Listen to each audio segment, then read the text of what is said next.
today will be the discussion. The discussion today will be about police who are injured in the line of duty and what to do in relation to benefits from the NIS. Also, police who have been injured to a certain level that renders them incapable of working again. That means you are disabled. So I will talk about that today.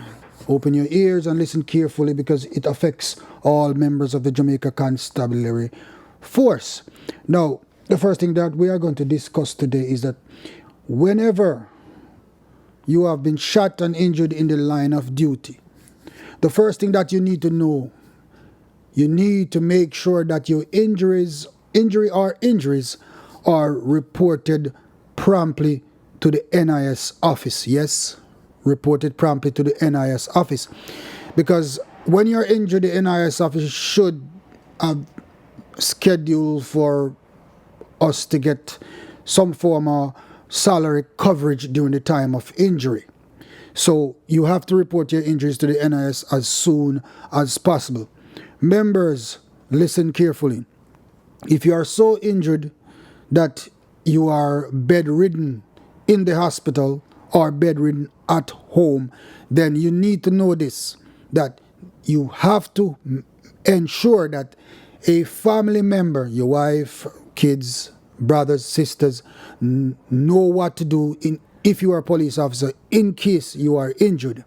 Because I'm going to let you know, based off my experience, the general office at your police station will not report your injuries to the NIS office. I do not know if it is their job to do it, but I think so. But for over the years, they have not been doing this. So the first thing that you need to do is ensure that your injuries are reported to the NIS office. Have a family member go to your police station and ensure that they work with the general office to ensure that your injuries are reported to the NIS. I repeat, ensure that your injuries are reported to the NIS. The reason for this is that, say you have been shot and you take like 4 or 5 months to report your injuries to the NIS office. Speaking from experience, when you go to report your injuries to the NIS office, they might tell you that you came too late, and whatever money that you are supposed to get in retroactive payment, you might lose that money. Note this, even though they tell you you might lose that money, it is wrong. You're not supposed to lose $1. When you're injured in a line of duty, anything that you get from NIS is supposed to be in retroactive payment. When I say retroactive payment, I mean you are supposed to get every cent from the day you were shot and injured. I repeat, you are supposed to get every cent from the day you were shot and injured. Do not let anybody at the NIS tell you that you took too long to report your injuries to the NIS, because you're supposed to get all your benefits from the day that you were shot and injured. I know this because I'm speaking of experience. I had the same experience where I took too long to report my injuries and I was robbed half of my retroactive payment the first time I was injured. The second time I was injured, I lost 100% of retroactive payment because I was told that the NIS no longer pays retroactive payment on injuries received in the line of duty. And that was false information. I was ripped off. So whenever you're shot and injured, ensure that you report your injuries promptly to the NIS. And even if your injuries were not reported, you are still supposed to get your retroactive payment from the day you were shot and injured. The second part of this is the nicest part of it. If you are shot and injured in the line of duty and you receive the injuries that you receive, as a result of those injuries, you have any form of disability, then the NIS is supposed to take you to their doctors, and upon after the doctor examines you, then you will have to make a second application after the first application for disability benefits. If their doctor says you're injured, say you're injured 40%, then the NIS will pay you a monthly disabled benefit as a result of the percentage that you're injured. So you are paid, once you have a disability, you should be paid as a result of the percentage of disability that you have from the NIS office. And when you apply for your disability, the disability is supposed to start at the date that you were shot and injured, or the date that you received any form of injuries in the line of your duty. Secondly, this is what all police officers need to know. If you have been checked out by the doctor, the NIS doctor, your doctor, and you were told that you're over 55% disabled, this means that you're supposed to be income tax exempt. I repeat, you're supposed to be income tax exempt. That means you're not supposed to pay any more income tax after it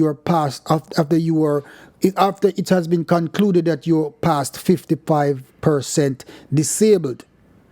So upon your application for disability, and it's proven that you're 55% disabled, you will not only be paid by the percentage of your, well, you will be paid by the NIS office as a result of the percentage of your disability, but also you can apply for tax exemption. I repeat, members, you can apply for tax exemption, and you will be exempt from paying income tax once you're above 55% disabled.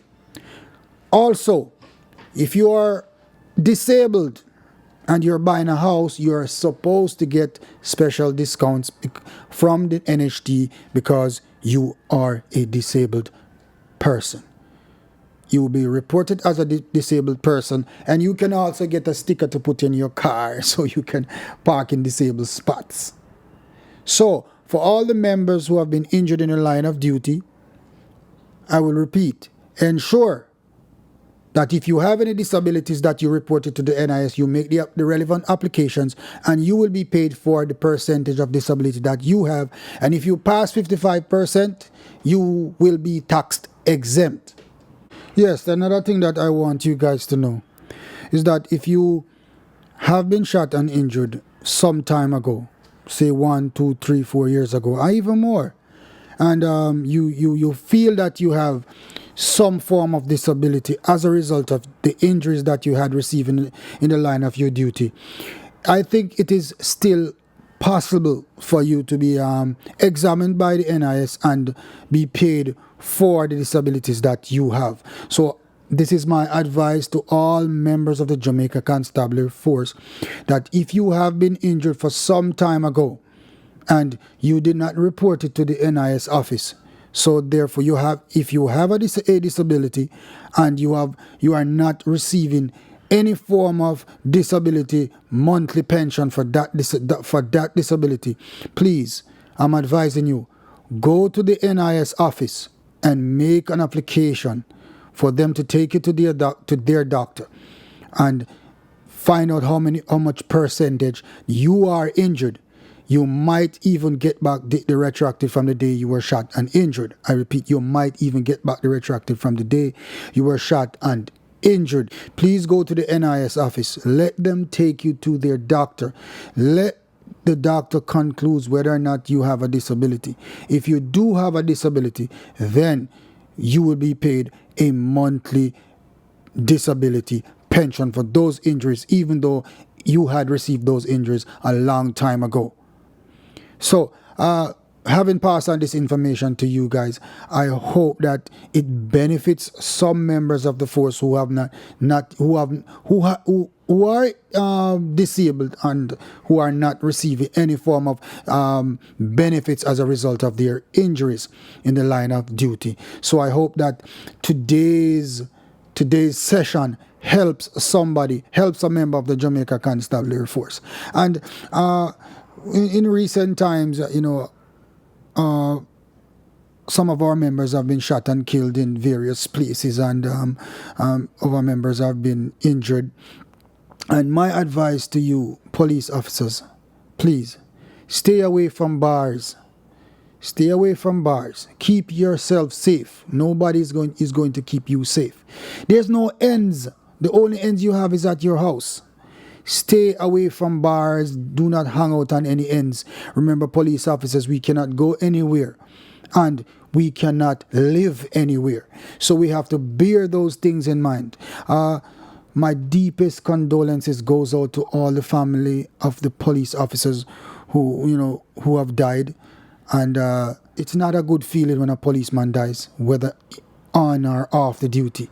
You are considered family, and everybody who loses a family member is always weeping in some way. So my condolences to the families of all the members that have lost their lives, whether COVID-19, whether violently or just regular sicknesses. You know that a police job is a very stressful job, and it will give you diabetes and high blood pressure and so forth. And this is a thing that I always want to talk about. I hate seeing bars in police stations. What I need to do to be done is bars to be removed from police stations and install gyms. Do not practice police to consume alcohol. Because alcohol is never good for anybody. Put a gym in the police stations. Officers, please stay away from bars. Protect your life. Nobody else is going to do that for you. You have families who care about you. Protect your life. Protect your family. Protect your family. I hope that this session helps a lot of our members. I am hoping that it does. So, from Police and Poetry, October 2nd, 2021, I bid you farewell today, and I hope this message reach a whole lot of our members that need the help, that needs help with injuries and what that was not reported to NIS, and members who will receive injuries in the future, because we must remember that the job of a police officer is never an easy one, and any day that you go out on the street, you can get shot and injured. You can be involved in an accident. So please be careful out there. Thank you very much. Thanks for listening. Bad boys, what you gonna do? What you gonna do when they come